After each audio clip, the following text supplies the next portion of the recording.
राम रामेति रामेति रमे रामे मनोरमे सहस्त्र तातुल्यम राम नाम वरानने। साथियों नमस्कार। मैं आर.एस. खरे अपने चैनल मातु पित्त ज्योतिष ज्ञान के माध्यम से आप सभी दर्शकों का हार्दिक अभिनंदन स्वागत करता हूं। नव वर्ष 2026 आप सभी को मंगलमय हो ऐसी प्रभु से कामना करता हूं। इस वीडियो में हम ग्रहों के गोचर के आधार पर चर्चा करेंगे कि कुंभ राशि वाले जातकों का वर्ष 2026 उनके स्वास्थ्य के दृष्टिकोण से कैसा रहेगा, आर्थिक पक्ष कैसा रहेगा, भूमि भवन के बारे में समझेंगे, संतान शिक्षा के बारे में जानेंगे, दाम्पत्य जीवन कैसा रहेगा, भाग्य के बारे में समझेंगे, कैरियर के बारे में समझेंगे, क्या क्या लाभ हानि परेशानियां कुंभ राशि वाले जातकों को देखने को मिलेंगे। इन्हीं सब बातों की चर्चा इस वीडियो में विस्तार से करेंगे। यह राशिफल चंद्र राशि पर आधारित है। इसे नाम राशि एवं लग्न से भी देखा जा सकता है। वर्ष प्रारंभ से ही कुंडली चार्ट में दिख रहे ग्रहों के गोचर की स्थितियां कुछ इस प्रकार हैं। कुंभ राशि में राहु देव गोचर कर रहे हैं। कुंभ राशि के द्वितीय भाव मीन राशि में शनिदेव का गोचर हो रहा है।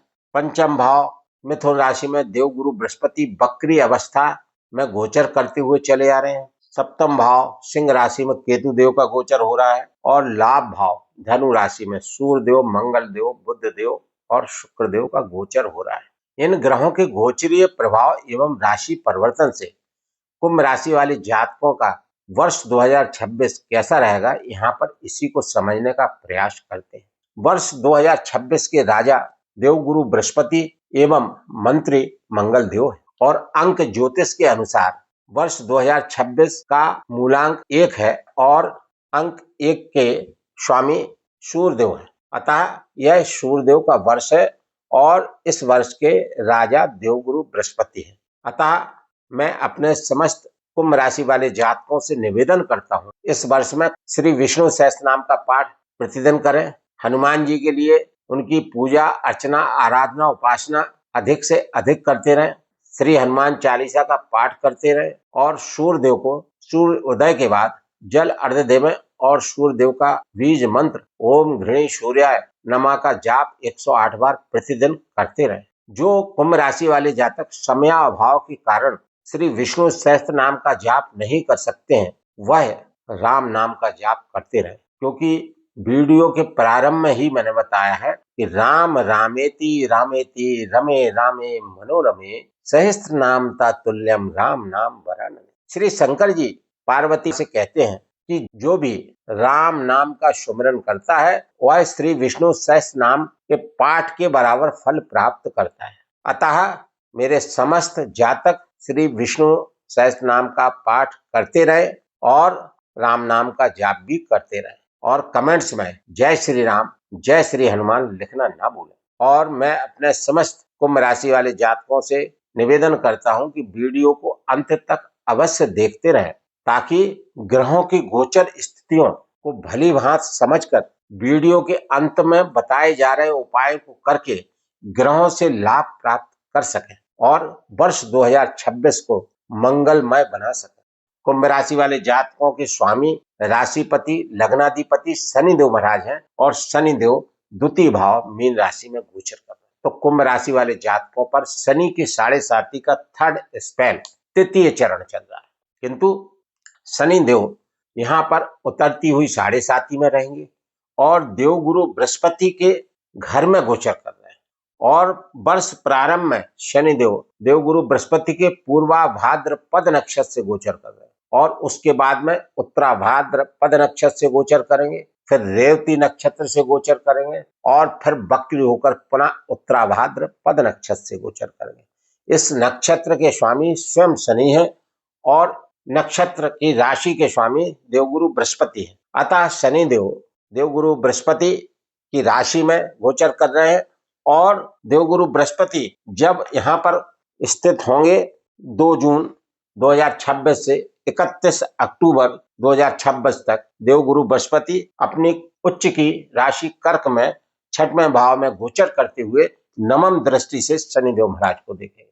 तो यहाँ पर देवगुरु बृहस्पति और शनिदेव का नवम पंचम राजयोग बनेगा। शनिदेव से गुरु 5वें भाव पर होंगे और गुरु से शनिदेव नवम भाव पर होंगे। इस तरह देवगुरु बृहस्पति और शनि देव का नवम पंचम योग बनेगा।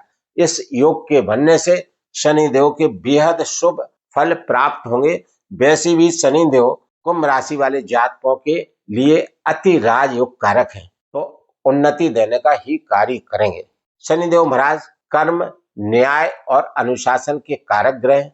क्योंकि कुंभ राशि वाले जातकों के स्वामी शनि है, तो कुंभ राशि वाले जातकों को शनिदेव के नियम अनुसार चलना होगा। शनिदेव क्या कहते हैं, समय कितना भी कठिन क्यों ना हो, वह आपको तब तक नहीं हरा सकता जब तक कि आप खुद हार न मान लें। इसलिए कर्म करें, धैर्य रखें और विश्वास को कभी भी डगमगाने न दें। शनिदेव महाराज यही चाहते हैं यहाँ पर। तो यदि आप न्याय संगत कार्य करेंगे, कठिन परिश्रम करेंगे और ईमानदारी से कार्य करेंगे, अनैतिक कार्यों से बचे रहेंगे, शुद्ध सात्विकता रखेंगे, शुद्ध सात्विक आहार विहार रहेगा और गरीब लोगों की मदद किसी न किसी रूप में करते रहेंगे, तो शनिदेव महाराज से इस 7.5 में भी सभी कुंभ राशि वाले जातक विशेष शुभ लाभ प्राप्त करते रहेंगे 2026 में। शनिदेव की दृष्टियां अशुभ होती हैं, किंतु यहाँ पर तृतीय दृष्टि चतुर्थ भाव पर रहेगी और इनके मित्र शुक्र के घर पर रहेगी, जो कि शनिदेव के प्रगाढ़ मित्र हैं और कुंभ राशि कुंभ लग्न वाले जातकों के लिए भाग्येश होकर योग कारक है। तो यहाँ पर शनिदेव की तृतीय दृष्टि शुभ रहेगी। भूमि भवन के कार्य शनिदेव महाराज बनाएंगे। केवल आपको यहाँ पर रियल एस्टेट का कोई भी सौदा करते हैं तो उसमें थोड़ी सावधानी रखने की आवश्यकता होगी। शनिदेव महाराज सप्तम दृष्टि अष्टम भाव पर रखेंगे, तो अष्टम भाव के कारकों से भी लाभ दिलाने का कार्य करेंगे। जमीन के नीचे के चीजों से लाभ प्राप्त होगा। आकस्मिक लाभ प्राप्त शनिदेव महाराज करा सकते हैं, क्योंकि यह सडन चीजों का भाव है, ये गूढ़ ज्ञान का भाव है, गुप्त ज्ञान का भाव है, रिसर्च का भाव है, ऑकल्ट को इससे देख रिसर्च का भाव है और मतलब अंतर इंट्यूशन पावर बढ़ेगी, कई चीजों का भाव है।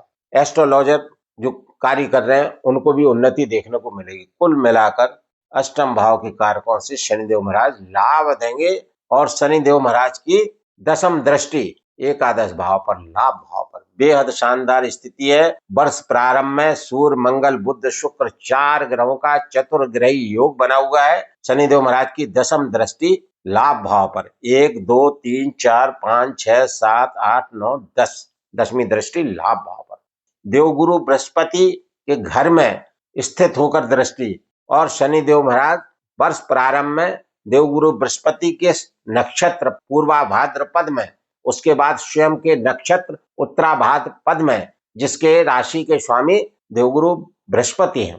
तो यह बेहद शानदार योग बना हुआ है और शनिदेव महाराज स्थान बली होते हैं, जहां पर गोचर करते हैं, जहां पर स्थित होते हैं, उन भाव के कारकों से मजबूती देने का कार्य करते हैं। चूंकि यहाँ पर शनिदेव महाराज देवगुरु बृहस्पति की शुभ दृष्टि में है, शुभ घर में है और शुभ नक्षत्र में है, तो शनिदेव महाराज और द्वादश भाव और राशि के स्वामी होकर अच्छे फल देने का कार्य करेंगे। कुंभ राशि वाले जातकों के पंचम भाव मिथुन राशि में देवगुरु बृहस्पति वक्री स्थिति में गोचर करते हुए चले आ रहे हैं।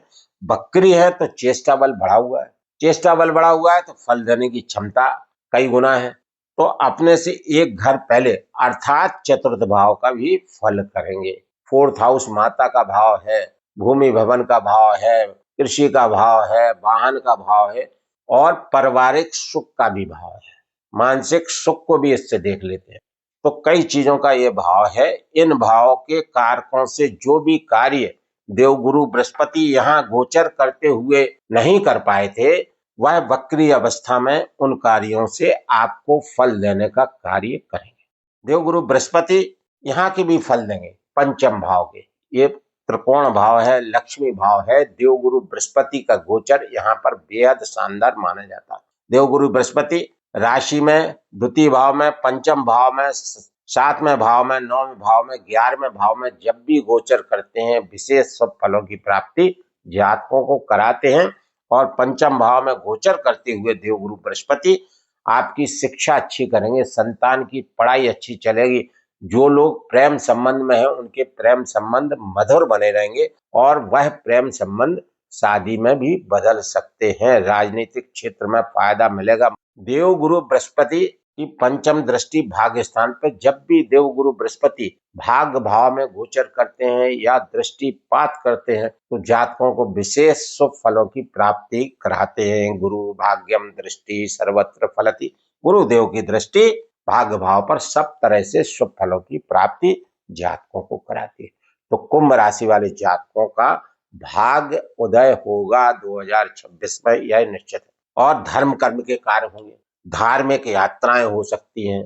देवगुरु बृहस्पति की सप्तम दृष्टि लाभ भाव पर, और यह इनकी ही राशि है। और वर्ष प्रारंभ में सूर्य मंगल बुध शुक्र गोचर कर रहे हैं। बेहद शानदार स्थिति है। धनु राशि देवगुरु बृहस्पति की मूल त्रिकोण राशि है। मूल त्रिकोण राशि का मतलब अति प्रिय राशि। जैसे आपके दो मकान, एक दिल्ली में है एक बॉम्बे में है, और आप दिल्ली वाले मकान में ज्यादा रहते हैं, ज्यादा समय तक रहते हैं, और बम्बई वाले मकान में कभी कभार जाते हैं, तो आपका अटैचमेंट कहाँ होगा? दिल्ली वाले मकान में ज्यादा। इसी तरह देवगुरु बृहस्पति इस राशि को प्रिय समझते हैं। इस राशि में जब भी गोचर करते हैं, स्थित होते हैं, दृष्टि डालते हैं, तो जातक को विशेष शुभ फलों की प्राप्ति कराते हैं, क्योंकि यहाँ पर दृष्टिपात करते हुए या गोचर करते हुए हर्ष का अनुभव करते हैं, प्रसन्नता का अनुभव करते हैं। तो यहाँ पर कई तरह से लाभ दिलाने का कार्य देवगुरु बृहस्पति करेंगे। समाज में मान सम्मान मिलेगा, मनोकामनाएं पूर्ण होंगी। जो कार्य पूर्व में अधूरे रह गए थे वह कार्य देवगुरु बृहस्पति इस गोचर से कराएंगे। 11 मार्च 2026 को देवगुरु बृहस्पति मार्गी हो जाएगा। तो 11 मार्च 2026 से देवगुरु बृहस्पति का गोचर बेहद शानदार बना हुआ है। यहाँ पर डायरेक्ट होकर दृष्टिपात करेंगे तो अनेक तरह से धन के लाभ दिलाने का भी कार्य करेंगे। देवगुरु बृहस्पति की नवम दृष्टि आपकी राशि पर, आपकी उन्नति तय है। मान सम्मान में वृद्धि होगी, रुके हुए कार्य पूर्ण होंगे, पुरानी परेशानियों से मुक्ति मिलेगी, आर्थिक पक्ष मजबूत होगा और आपका व्यक्तित्व बढ़ेगा। आप अच्छे से अच्छे कार्य करेंगे, आपकी कार्य करने की नेतृत्व क्षमता बढ़ेगी, आप जुझारू होंगे। आपको देवगुरु बृहस्पति ऐसा ऐसा ज्ञान देंगे जिसके बल पर आप अनेक कार्य इस दृष्टि से करेंगे। कुल मिलाकर देवगुरु बृहस्पति की नवम दृष्टि बेहद शुभ है। देवगुरु बृहस्पति जब नवम दृष्टि डालेंगे तो राहु देव यहाँ पर गोचर कर रहे हैं, तो यहाँ पर गुरु और राहु का नवम पंचम योग बनेगा। 1 2 3 4 5 6 7 8 9 देवगुरु बृहस्पति से नवम भाव में राहु स्थित है और राहु से पंचम भाव में 1 2 3 4 5 पंचम भाव में गुरु स्थित है। तो यहाँ पर राहु और देवगुरु बृहस्पति का नवम पंचम योग बनेगा। इस योग के बनने से देवगुरु बृहस्पति की शुभता बढ़ जाएगी और राहु देव की भी शुभता बढ़ जाएगी।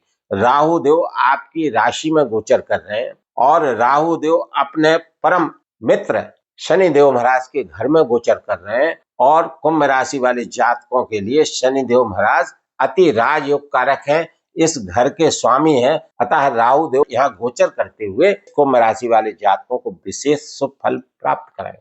चूंकि राहु भ्रम है, राहु एम्पलीफायर है, राहु एक्सपेंशन है, राहु धुआं है, राहु जघन्य से जघन्य अपराध कराने से डरते नहीं है।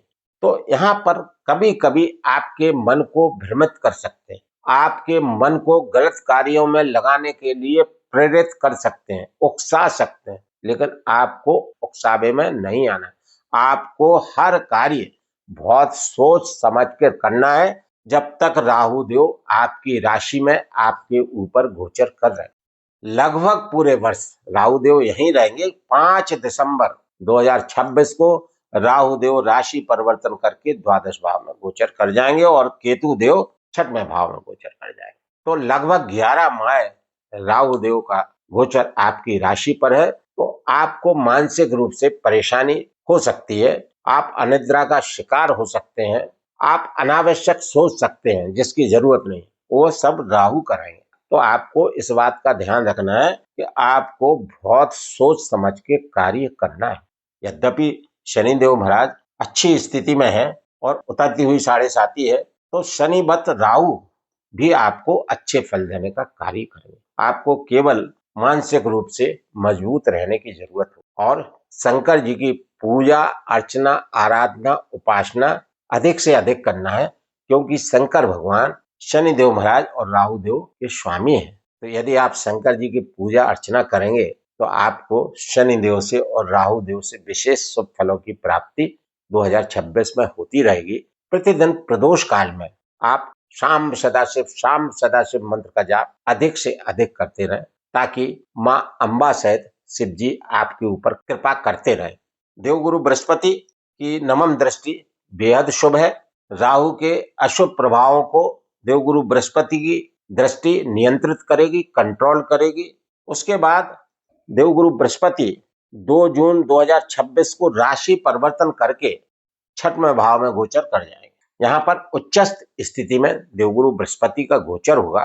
छठवां भाव रोग ऋण शत्रु का है, तो जो लोग रोगों से पीड़ित चले आ रहे हैं उनको अपने स्वास्थ्य का ध्यान रखना पड़ेगा। उनके स्वास्थ्य पर यहाँ पर खर्चा हो सकता है, तो खान पान का ध्यान रखें, अपने स्वास्थ्य का ध्यान रखें। मांस मदिरा का सेवन कतई न करें। और उसके अलावा रोग ऋण है, तो चूंकि शनिदेव यहाँ पर बैठे हैं, देवगुरु बृहस्पति का घर है और देवगुरु बृहस्पति की नमम दृष्टि यहाँ पर रहेगी, धन भाव पर रहेगी, तो धन आपको देवगुरु बृहस्पति उच्च दृष्टि से दिलाते रहेंगे। और धन कहाँ से प्राप्त होगा? धन प्राप्त होगा आपको कैरियर से। और चूंकि रोग ऋण शत्रु भाव में देवगुरु बृहस्पति गोचर कर रहे हैं, तो आप यदि कोई भी कार्य हीलिंग का करते हैं, चिकित्सक का कार्य करते हैं, आप डोनेशन करते हैं, कोई चैरिटी करते हैं, समाज में लोगों का उत्थान करने का कार्य करते हैं, देवगुरु बृहस्पति का उच्च राशि में गोचर छठवें भाव में भी आपको अच्छे फल देगा। छठवां भाव रोग ऋण शत्रु के अलावा सेवा भाव है। नौकरी लगने को इसी भाव से देखते हैं और देवगुरु बृहस्पति की यहाँ पर स्थिति उच्चस्थ है।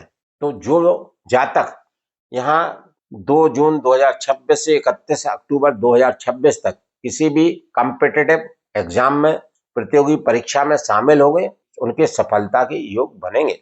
देवगुरु बृहस्पति की पंचम दृष्टि कैरियर भाव पर, कैरियर में उन्नति, कार्यस्थल का मजबूत होना, पद प्रमोशन के लाभ प्राप्त होना और आजीविका का बेहतर होना, हर तरह से धन के लाभ प्राप्त कैरियर से होते रहेंगे। देवगुरु बृहस्पति की सप्तम दृष्टि द्वादश भाव पर, जो कुंभ राशि वाले जातक विदेश में रहकर कार्य कर रहे हैं उनको लाभ, जो लोग विदेश जाने की प्लानिंग कर रहे हैं सफलता, और एक्सपोर्ट इंपोर्ट के कार्यों से लाभ और स्वास्थ्य पर खर्च होना। कोर्ट कचहरी की कार्य में सावधानी रखें। शनिदेव द्वितीय भाव में गोचर कर रहे हैं, राहु देव आपकी राशि में है, आपको मन भ्रमित करने का कार्य करेंगे। एग्रेशन से बचना, क्रोध बिल्कुल नहीं करना, इस बात का ध्यान रखना, क्योंकि देवगुरु बृहस्पति छठवें भाव में, राहु आपको भ्रमित करने का कार्य करेंगे। तो इन सब चीजों का ध्यान आपको रखना है। मैं अपने प्रिय दर्शकों से विनम्र अनुरोध करता हूं कि इस वीडियो में अब तक मेरे द्वारा दी गई जानकारी यदि आपको अच्छी लगी हो तो कृपया कमेंट्स में जय श्री राम, जय श्री हनुमान लिखना ना भूलें। साथ ही चैनल को लाइक, सब्सक्राइब एवं शेयर करना भी ना भूलें। 31 अक्टूबर 2026 को देवगुरु बृहस्पति कर्क राशि छठवें भाव से राशि परिवर्तन करके सप्तम भाव सिंह राशि में गोचर कर जाएंगे, स्थित हो जाएंगे, और यहाँ पर केतु देव पहले से स्थित है। तो देवगुरु बृहस्पति और केतु की युति बनेगी। क्योंकि देवगुरु बृहस्पति धर्म के कारक हैं, केतु देव ऊंचाई ध्वजा के कारक हैं, तो यहाँ पर धर्म ध्वजा योग बनेगा 31 अक्टूबर 2026 से, और 27 जनवरी 2027 तक देवगुरु बृहस्पति यहीं गोचर करेंगे, किंतु केतु देव 5 दिसंबर को राशि परिवर्तन कर जाएंगे। तो 31 अक्टूबर 2026 से 5 दिसंबर 2026 तक देवगुरु बृहस्पति और केतु का धर्म ध्वजा योग बनेगा। यह योग ज्योतिष में विशेष शुभ योग माना गया है। इस योग के बनने से जातक का मान सम्मान बढ़ता है, ज्ञान में वृद्धि होती है, रोजगार से लाभ होता है, दाम्पत्य जीवन यहाँ पर अच्छा करेंगे, क्योंकि दाम्पत्य जीवन भाव पर धर्म ध्वजा योग बन रहा है। जिन लोगों के विवाह नहीं हुए हैं वो कुंभ राशि वाले जातकों के विवाह भी हो सकते हैं। कुल मिलाकर स्थिति बेहद शानदार है। और यहाँ पर देवगुरु बृहस्पति और केतु देव की सप्तम दृष्टि आपकी राशि पर, यहाँ पर देवगुरु बृहस्पति राहु पर दृष्टिपात कर रहे हैं और राहु देव देवगुरु बृहस्पति पर दृष्टिपात कर रहे हैं, यानी देवगुरु बृहस्पति और राहु की समसप्तक दृष्टि यहाँ पर बनी हुई है। राहु देवगुरु बृहस्पति को देख रहे हैं और देवगुरु बृहस्पति राहु देव को देख रहे हैं, और ऐसा करते हुए राहु देव और देवगुरु बृहस्पति एक दूसरे के घर को विस्तार देंगे, यानी देवगुरु बृहस्पति यहाँ से सप्तम दृष्टि डालेंगे तो आपका मान सम्मान बढ़ाएंगे, आपका विकास करेंगे, आपको ऐसा ऐसा ज्ञान देंगे जिससे आपकी उन्नति होगी, पुरानी परेशानियां समाप्त होंगी। और राहु देव यहाँ दृष्टि डालते हुए चूंकि देवगुरु बृहस्पति के नजर में रहेंगे, देवगुरु बृहस्पति के कंट्रोल में रहेंगे, तो राहु देव भी यहाँ पर अशुभ प्रभाव नहीं दे पाएंगे। वैसे भी राहु देव शनि देव के परम मित्र हैं, जो कि राशिपति लग्नाधिपति होकर द्वितीय भाव में बैठे हैं और चतुर्थेश और भाग्येश शुक्र के चेले हैं, क्योंकि शुक्र देव दैत्य आचार्य हैं और राहु देव दैत्य हैं। शुक्र देव केंद्र त्रिकोण के स्वामी होकर वर्ष प्रारंभ में लाभ भाव में बैठे हैं, तो लाभ देने का कार्य पूरे वर्ष शुक्र देव करेंगे और राहु देव उन लाभों में वृद्धि करते हुए दिखेंगे, क्योंकि शुक्र देव के शिष्य हैं। और जिन कुंभ राशि वाले जातकों की लग्न कुंडली जन्म कुंडली में शुक्र देव की स्थिति कमजोर है, शुक्र देव नीचस्थ हैं, अस्त हैं, तो वह जातक प्रतिदिन श्री सूक्त पाठ करके लाभ प्राप्त कर सकते हैं। कुल मिलाकर देवगुरु बृहस्पति का गोचर सिंह राशि में भी बेहद शानदार बना हुआ है, और यहाँ से पंचम दृष्टि लाभ भाव पर रखेंगे, 1 2 3 4 5 अनेक तरह से लाभ, सप्तम दृष्टि आपकी राशि पर और नवम दृष्टि तृतीय भाव पर साहस बल पराक्रम पुरुषार्थ भाव पर। देवगुरु बृहस्पति यहाँ पर ऐसा ऐसा ज्ञान देंगे जिससे आप स्मार्ट वर्क करते हुए दिखेंगे और कैरियर में उन्नति को प्राप्त होंगे। कुल मिलाकर देवगुरु बृहस्पति का पंचम भाव छठवें भाव में उच्चस्थ स्थिति में और सप्तम भाव केंद्र भाव में अपने मित्र के घर में गोचर बेहद सुंदर है। देवगुरु बृहस्पति जब भी 1 4 7 10 केंद्र भाव में गोचर करते हैं तो जातकों को विशेष शुभ फलों की प्राप्ति कराते हैं। किम कुर्वन्ति ग्रह सर्वे यश केंद्रे बृहस्पति, जब देवगुरु बृहस्पति केंद्र में गोचर करते हैं तो ज्योतिष में ऐसा लिखा हुआ है तो बाकी सब ग्रह अशुभ भी हो तो जातक को विशेष विपरीत प्रभाव नहीं दे पाते। तो यहाँ पर देवगुरु बृहस्पति का गोचर अच्छा है, शनिदेव का गोचर अच्छा है, राहु देव का गोचर अच्छा है, केंद्र भाव सप्तम भाव में यहाँ पर केतु देव सूर्य के घर में गोचर कर रहे हैं। देवगुरु बृहस्पति के साथ धर्म ध्वजा योग भी बनाएंगे और मंगल के साथ में भी इनकी युति होगी, जो मंगल इनके मित्र हैं। और उसके बाद में केतु देव यहाँ छठवें भाव में गोचर करके 5 दिसंबर के बाद अच्छे फल देने का कार्य करेंगे। कुल मिलाकर देवगुरु बृहस्पति शनिदेव राहु और केतु देव का गोचर बेहद शानदार बना हुआ है। बाकी 4 ग्रह सूर्य मंगल बुध शुक्र एक राशि में कम अवधि तक गोचर करते रहते हैं, और इन सभी ग्रहों का वर्ष फल में प्रेडिक्शन करना यानी वीडियो को बहुत लंबा बना देना है। तो इन सब ग्रहों के लिए आप इनका फलादेश मेरे माहवार वीडियो में देखकर लाभ प्राप्त कर सकते हैं। कुल मिलाकर कुंभ राशि वाले जातकों का ग्रहों के गोचर के हिसाब से राशिफल बेहद शानदार बना हुआ है। उपाय के लिए राशि के स्वामी शनिदेव है, शनिदेव के साढ़े साथी का प्रभाव है तो आप श्री हनुमान चालीसा प्रतिदिन करें। प्रत्येक शनिवार को सरसों के तेल का दीपक किसी भी पीपल के वृक्ष के समीप जलावें। प्रतिदिन शनिदेव का बीज मंत्र ओम प्राम प्रीम प्रौम सा शनि नमः का जाप 108 बार करते रहें। देवगुरु बृहस्पति के लिए श्री विष्णु सहस्त्रनाम का पाठ करते रहें, क्योंकि इस वर्ष के राजा देवगुरु बृहस्पति हैं और उनके स्वामी भगवान श्री विष्णु भगवान है। यदि समय अभाव है तो आप राम नाम का जाप करके लाभ प्राप्त कर सकते हैं। हनुमान जी महाराज इस वर्ष के मंत्री हैं और श्री हनुमान चालीसा का पाठ अगर आप करते रहेंगे तो राहु देव और शनिदेव से भी शुभत्व प्राप्त करते रहेंगे। और सूर्यदेव का अंक ज्योतिष के अनुसार विशेष वर्ष है तो सूर्यदेव के लिए प्रातःकाल सूर्योदय के बाद सूर्यदेव को जल अर्घ्य देना ना भूलें। साथ ही सूर्यदेव का बीज मंत्र ओम घृणी सूर्याय नमः का जाप 108 बार प्रतिदिन करते रहें। बताए गए इन सभी उपायों को यदि कुंभ राशि वाले जातक करते रहेंगे तो कुंभ राशि वाले जातकों का वर्ष 2026 उनके अनुकूल एवं विशेष लाभकारी व्यतीत होगा। यहाँ पर मैं अपने प्रिय दर्शकों से पुनः निवेदन करता हूँ कि इस वीडियो में मेरे द्वारा दी गई जानकारी यदि अच्छी लगी हो तो कृपया चैनल को लाइक, सब्सक्राइब एवं शेयर करना ना भूलें। धन्यवाद।